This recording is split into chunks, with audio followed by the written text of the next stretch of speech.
Selamat malam, Kaltim Headline Malam kembali hadir bersama saya Rosmi Rahma. Sejumlah informasi penting akan kami hadirkan untuk Anda dan berikut di antaranya. Ketua fraksi PKB tuding Pemprov Kaltim bermasalah dalam merekrut pejabat yang menempati beberapa OPD. Puluhan ponsel ilegal diamankan Reskrim Polresta Balikpapan. Kita awali Kaltim Headline Malam kali ini. Ketua fraksi Partai Kebangkitan Bangsa DPRD Kaltim, Syafruddin, tidak puas dengan jawaban pemerintah tentang sistem rekrutmen pejabat tinggi di Pemprov Kaltim. Dia mendorong dilakukan penyelidikan lebih dalam melalui mekanisme membentuk panitia khusus di DPRD Kaltim. Berikut informasinya. Beginilah riak-riak yang terjadi di DPRD Kaltim.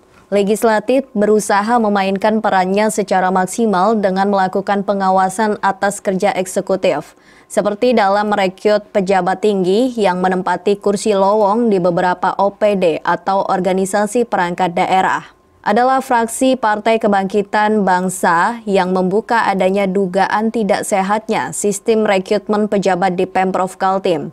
Dalam rapat paripurna, Ketua fraksi PKB Syafruddin belak-belakan menuding Pemprov Kaltim bersalah dalam merekrut pejabat yang menempati beberapa OPD.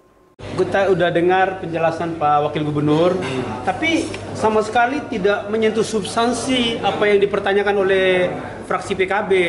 Penjelasannya Pak Wagub terkait dengan 5 OPD ini. Salah satunya adalah orang yang udah pensiun masih menjadi ketua tim sel. Nah, ini kan yang ditanyakan, tapi nggak dijelaskan. Yang kedua adalah orang yang tidak lulus tapi diluluskan. Kan ada ini kan, ada bukti-bukti kan? Nah, yang ketiga adalah tidak diumumkan secara transparan 3 orang itu. Yang lolos 3 orang kan? Yang keempat itu tim selnya tidak melibatkan akademisi atau tim independen. Nah, itu pertanyaannya. Tapi kalau melihat jawabannya pemerintah ini jauh dari substansi, jauh dari, kalau ibarat kata tuh jauh panggang dari api. Karena ini. Sebelumnya, Wakil Ketua DPRD Kaltim menyebut sistem rekrutmen dengan cara impor dari luar daerah mematikan karir para pejabat di Pemprov Kaltim. Dia mendorong koleganya dari fraksi PKB untuk menyelidiki, bahkan dilakukan audit forensik terhadap website dan sistem komputer dalam rekrutmen pejabat tinggi. Tapi karena jawaban pemerintah hari ini mengelak dari semua soal ini, maka akhirnya mau tidak mau nanti kemudian kita akan minta pansus kepada pihak berwenang untuk melakukan audit forensik terhadap jejak perjalanan hasil seleksi ini. Yang sulit dimungkiri, ibu bapak semua, jadi rumus di luar. Dan ini sekaligus kita minta, apalagi dengan didefinitikannya pejabat Sekdaprov, sudahlah berhenti impor pejabat dari luar daerah. Kasihan. Fraksi PKB menginisiasi untuk mendorong agar dibentuknya panitia khusus, menyelidiki atau memperdalam lagi temuan-temuan terkait dengan pelanggaran-pelanggarannya. Nah, sekarang udah ada 4 fraksi yang tanda tangan, fraksi PKB, PDI Perjuangan, Golkar, dan Gerindra. Tim Kaltim TV, Hardin melaporkan.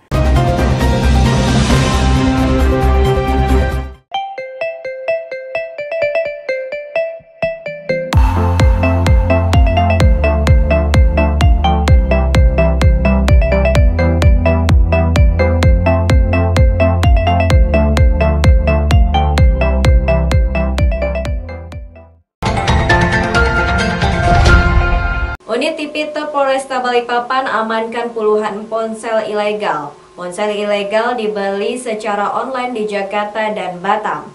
Seorang pemilik toko ponsel di Balikpapan digiring petugas kepolisian unit Tipiter Reskrim Polresta Balikpapan lantaran melakukan penjualan ponsel ilegal. Reskrim Polresta Balikpapan unit tindak pidana tertentu atau Tipiter mengamankan 78 ponsel ilegal pada 30 Juni 2020 di salah satu toko ponsel di Balikpapan. Modus operandi yang dilakukan oleh tersangka dilakukan dengan membeli ponsel secara online dan terpisah di Jakarta dan Batam. Setelah barang sampai, pelaku lalu memasang stiker IMEI dan memasukkan ponsel ke dalam kotaknya.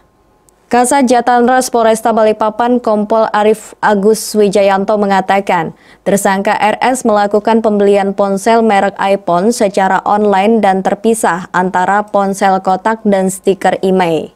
Ponsel ini ilegal karena tidak memiliki izin edar. Pelaku sudah melakukan penjualan ponsel selama 6 bulan. Memesan barang secara online dari Jakarta dan Batam.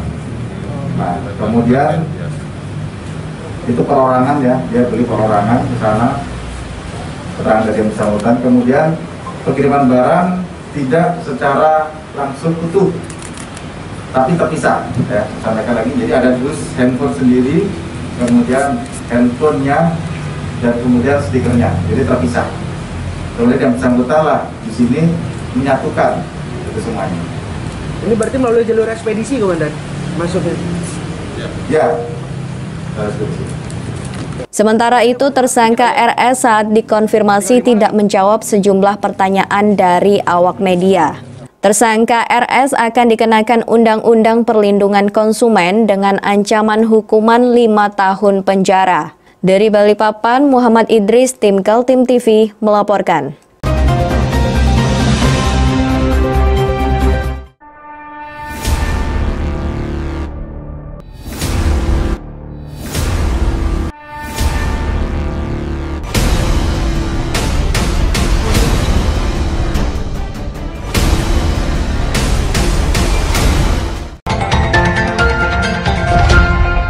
Wakil Ketua DPRD Kaltim Sigit Wibowo mengapresiasi inisiasi koleganya di parlemen membentuk pansus jalan tol. Wakil rakyat dari Partai Amanat Nasional itu berpendapat ada beberapa hal yang perlu dikomunikasikan dengan pemerintah pusat dan pengelola jalan tol. Soal tarif tol sekitar 1.200 per kilometer sudah mereda di masyarakat. Hasilnya, warga pengendara mobil bisa memilih apakah mau melewati jalan tol dengan tambahan biaya tarif masuk tol Rp83.500 dari Jembatan Mahkota 2 Samarinda sampai Samboja atau melintas jalan biasa. Maksud saya itu begini, ketika tarif tol 1.200, kemudian masyarakat juga akan memilih antara jalan di tol ataukah jalan di jalan yang lama, begitu, jalan yang reguler, begitu. Nah, memang betul apa kata Pak Gubernur, memang tol ini adalah komersil, tetapi juga akan berimbas kepada jasa marga karena volume kendaraan yang lewat pasti tidak mencapai target.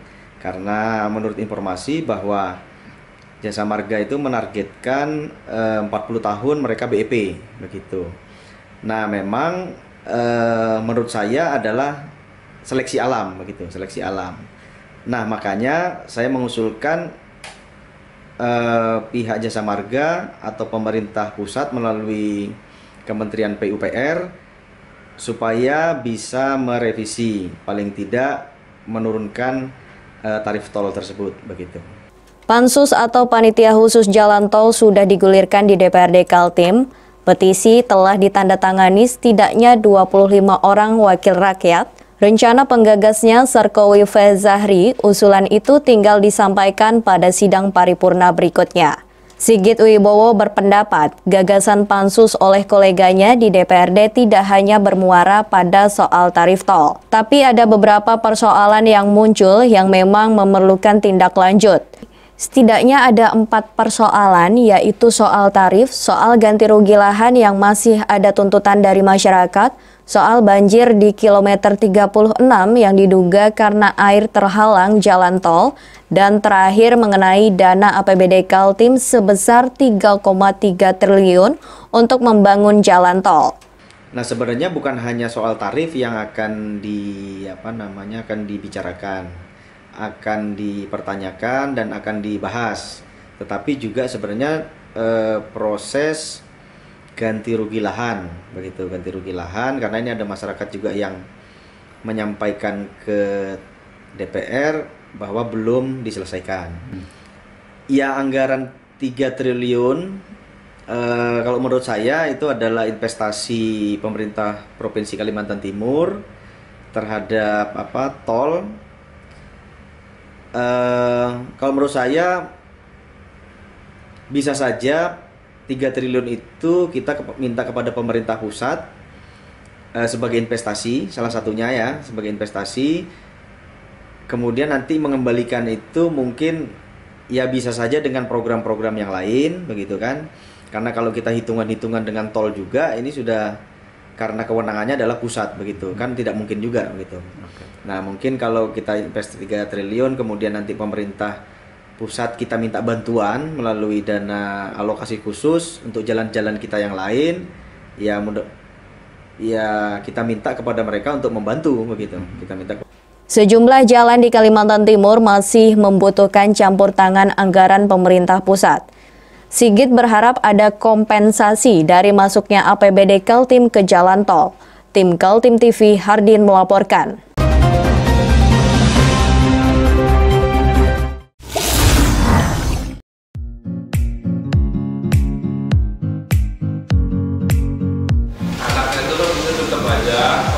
Cara mudah beriklan digital di Kaltim TV.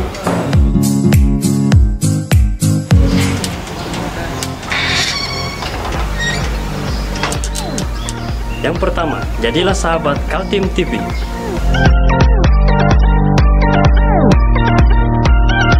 Dengan Rp1.000.000, para sahabat mendapat 20 kali tayang di slot berita kamu.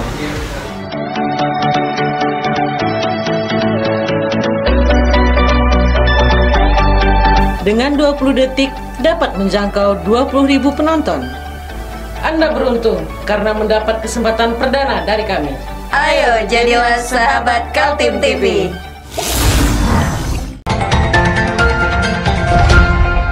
Seorang atlet paramotor di Balikpapan, Rudi Hidayat, jatuh saat berlatih di kawasan pesisir Teluk Balikpapan. Diduga mesin paramotor yang digunakan saat terbang mati dan korban tidak mampu mengendalikan. Pengunjung Pantai Monpera Balikpapan sekitar pukul 17.15 pada hari Minggu 5 Juli dikagetkan adanya peristiwa seorang atlet paramotor jatuh saat menerbangkan alat terbangnya. Atlet yang diketahui bernama Rudi Hidayat berusia 45 tahun yang beralamat di perumahan Kopri Blok S Pinggan Baru Balikpapan Selatan tidak tertolong setelah jatuh ke laut. Pengunjung sempat melihat paramotor oleng tidak terkendalikan. Kemudian dengan cepat jatuh ke laut membuat warga yang melihat dengan spontan berusaha mendekati lokasi jatuh karena tidak terlalu jauh dari pantai. Laporan dari Kantor Pencarian dan Pertolongan Kelas A Balikpapan, Rudi berlatih bersama seorang temannya berlatih rutin pada hari Minggu itu. Dia terbang dari samping Cafe Warjo Balikpapan. Saat melakukan manuver dikabarkan mesin mati dan jatuh. Warga melakukan evakuasi dan membawa ke Rumah Sakit Bayangkara namun nyawanya tidak tertolong. Tim Kaltim TV melaporkan.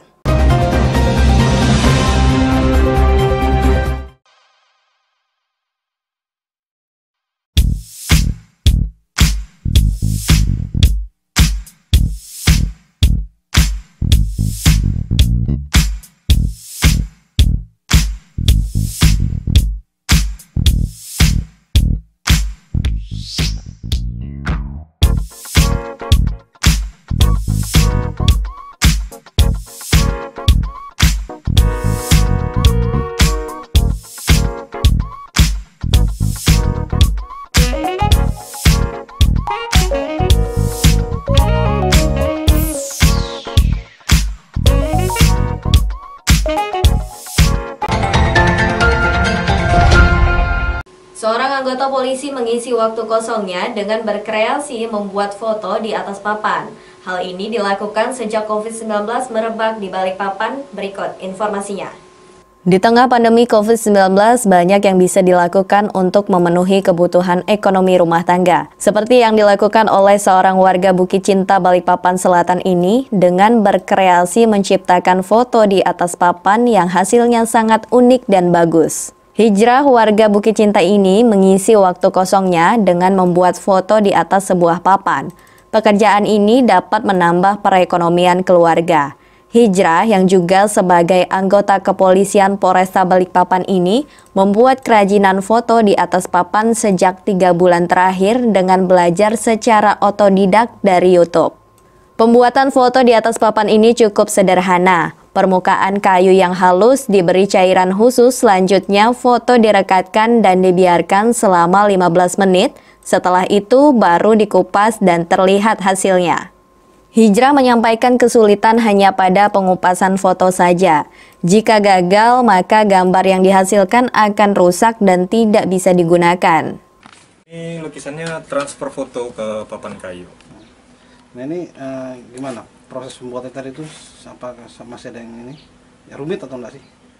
Sebenarnya sih mudah, dari awal pemotongan, terus kita tempel papan ini jadikan satu, kemudian kita amplas, kasih obat. Saya menggunakan ini sanding sealer melamin, jadi saya tempel fotonya.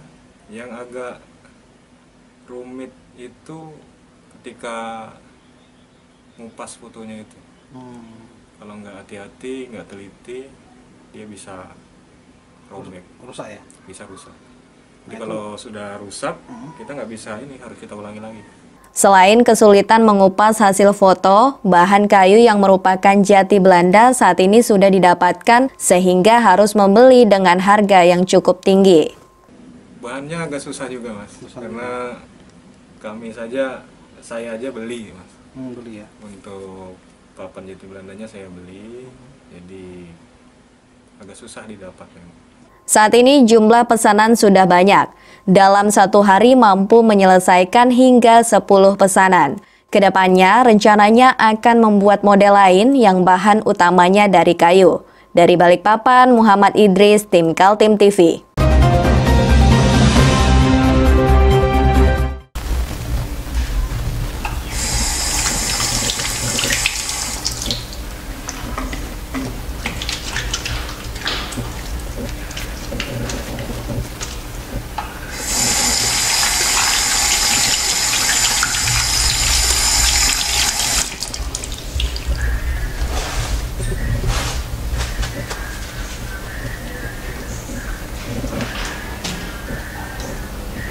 Meskipun di rumah saja, kita tetap selalu menjaga kesehatan, cuci tangan, menggunakan hand sanitizer. Ingat, mulailah dari diri sendiri. Razia Cipta Kondisi jajaran Polri di Kota Samarinda memergoki 2 remaja asik berduaan di tempat kos-kosan. Keduanya tidak dapat menunjukkan surat nikah, namun setelah dibawa ke Mapolsek Sungai Pinang, remaja yang sedang mabuk cinta itu dipulangkan. Masa pelonggaran menuju new normal di Kota Samarinda diisi jajaran Polri untuk menggelar razia Cipta Kondisi. Sasarannya pada malam minggu lalu adalah tempat-tempat kos dan juga rumah permainan biliar. Di tempat kos-kosan Jalan Merdeka, Kecamatan Sungai Pinang Dalam, petugas menemukan adanya kamar kos ditempati 2 orang remaja berlainan jenis. Ketika ditanyakan apakah mereka sepasang suami istri dan diminta menunjukkan surat nikah, keduanya mengaku hanya berpacaran. Kedua remaja kemudian diamankan untuk diberikan pembinaan. Selain tempat kos-kosan, petugas juga menyisir rumah permainan biliar. Pengunjung yang ditemukan tidak memakai masker langsung disuruh pulang oleh petugas kepolisian. Baik, kelitian malam ini kita melaksanakan Cipkon dari Polsek Sungai Pinang, di mana di masa pandemi COVID-19 ini kita tetap mengedepankan protokol kesehatan kepada tempat-tempat yang kita singgahi, di antara tempat-tempat biliar, kemudian penginapan dan kos-kosan. Di mana hasil yang kita dapat malam ini diantaranya didapat pasangan bukan suami istri yang kita bawa, kita amankan di Polsek untuk dilakukan pembinaan. Dan berikut juga ada motor yang kita curigai tidak lengkap dengan surat-surat. Selanjutnya dan ini yang pasangan ini kan didata atau gimana? Untuk pasangan ini kita lakukan pendataan dan dilakukan pembinaan untuk supaya tidak diulangi lagi. Untuk ke depan, Pak, apakah ada hal yang seperti ini lagi? Baik, untuk ke depan terus kita akan melaksanakan kegiatan untuk menciptakan situasi Kamtipnas di wilayah hukum kita supaya kondusif. Jadi tetap kita lakukan aja terus di tempat-tempat yang diperkirakan akan menimbulkan kerawanan. Udah itu ya. Petugas mengingatkan warga untuk menjalani protokol kesehatan ketika beraktivitas di luar rumah. Tim Kaltim TV melaporkan.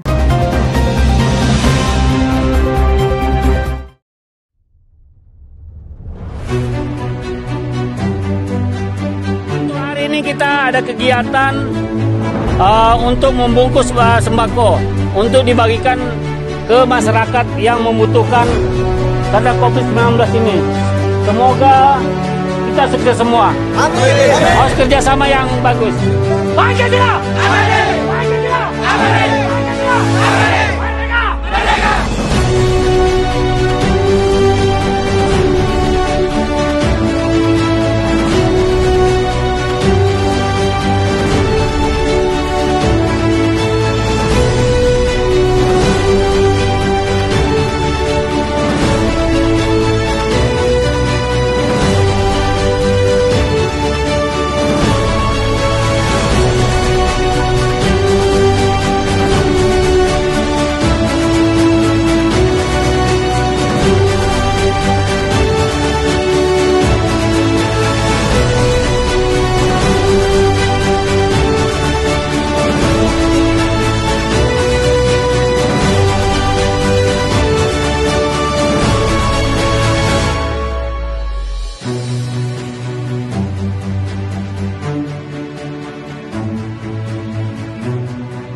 KPK terus membuka kasus korupsi yang diduga dilakukan para pejabat tinggi di Kutai Timur bekerja sama dengan pengusaha. Selain ada fee proyek sebesar 10% yang diatur bagi pemenang proyek di Kutai Timur, Bupati juga kedapatan menerima THR sebesar 100 juta rupiah. Penetapan 7 orang tersangka oleh Komisi Pemberantasan Korupsi kepada pejabat dan pengusaha di Kutai Timur setelah lembaga anti rusuah itu mendapatkan bukti-bukti adanya tindak pidana korupsi. Kasus di Kutai Timur diantaranya selain ada pemberian hadiah fee proyek, pengusaha juga memberikan THR kepada Bupati dan para pejabat tinggi di Kutai. Sebelumnya, diduga terdapat juga penerimaan uang THR dari AM sebesar masing-masing 100 juta rupiah untuk ISM, MUS, SUR, dan ASW pada tanggal 19 Mei 2020, serta transfer ke rekening bank atas nama Aini sebesar 125 juta rupiah untuk kepentingan kampanye ISW. KPK menemukan adanya sejumlah transaksi dalam beberapa rekening yang dikendalikan oleh Musyafa.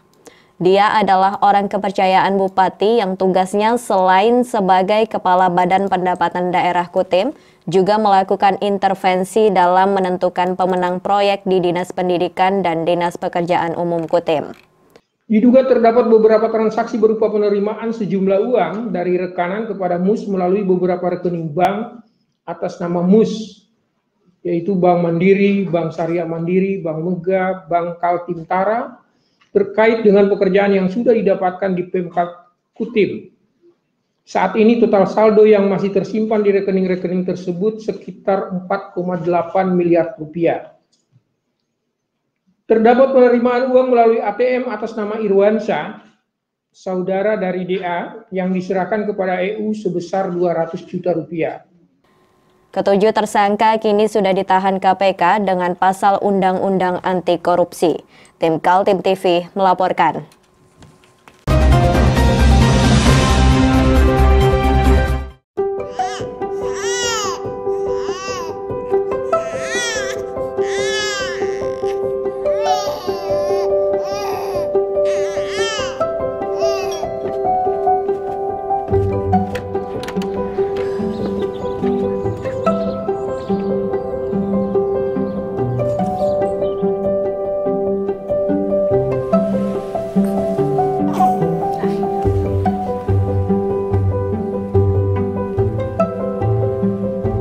Seedling's Calm Essential Oil Blend. Turn restless bedtimes into restful ones.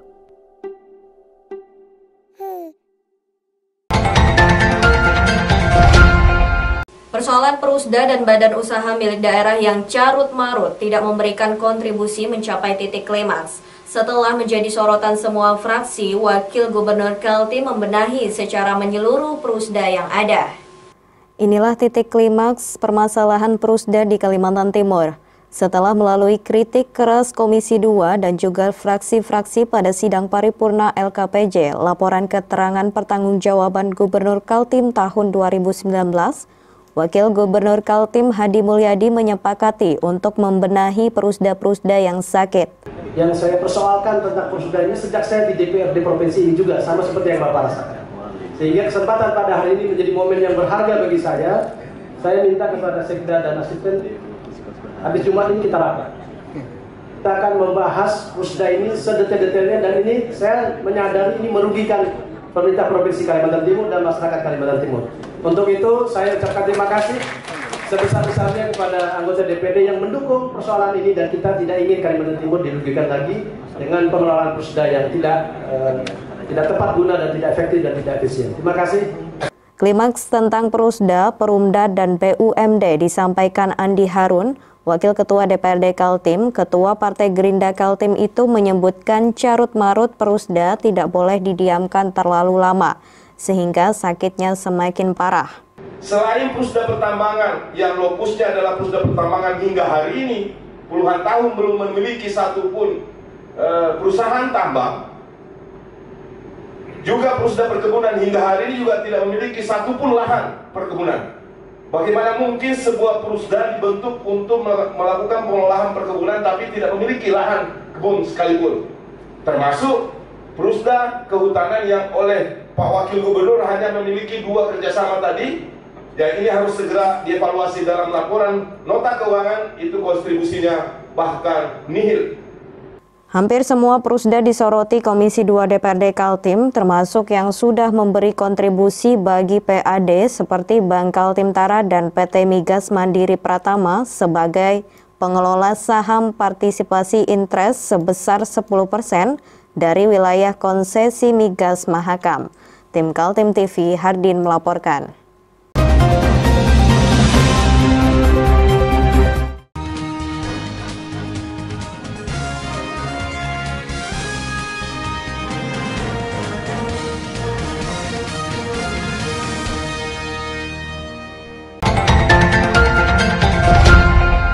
Demikian Kaltim Headline malam kali ini. Informasi lainnya dapat Anda simak melalui situs website kami www.kaltim.tv, channel YouTube dan fanpage Facebook Kaltim TV.